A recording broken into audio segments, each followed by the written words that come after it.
So there's a component to negativity that really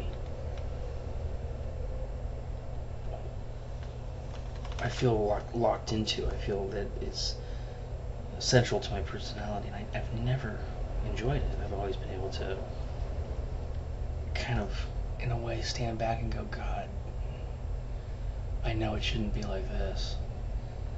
You know, when I do the most ridiculous things, or I'm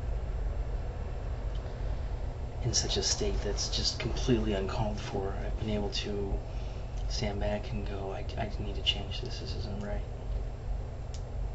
So and part of the cognitive behavioral therapy and part of getting better and training yourself to think differently and change your behaviors is also not focusing on the negative.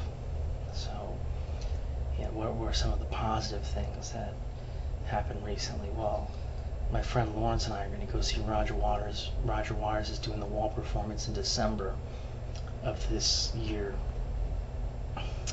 and he surprised me with tickets, which I'm going to pay. I'm going to pay him back for the San Jose ticket, and then he surprised me by He surprised me by going on a spree and just being manic and buying tickets just all over the world to see Roger Waters. And he's like Manchester, London, Dublin.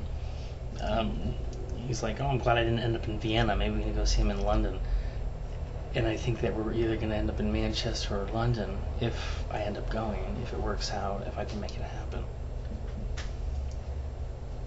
But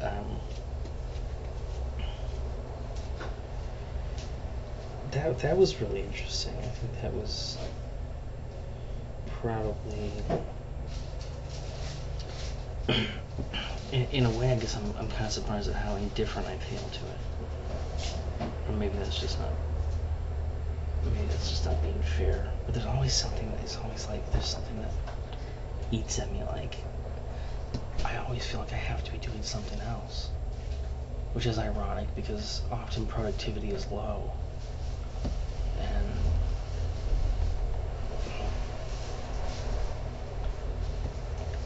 it's this kind of nervous energy. Like, I don't belong here now. I want to get to the future. And that's exactly what Eckhart Tolle has addressed in terms of being in the now and being present. It's interesting on that level. Okay, so somebody's at my door. Who might this be?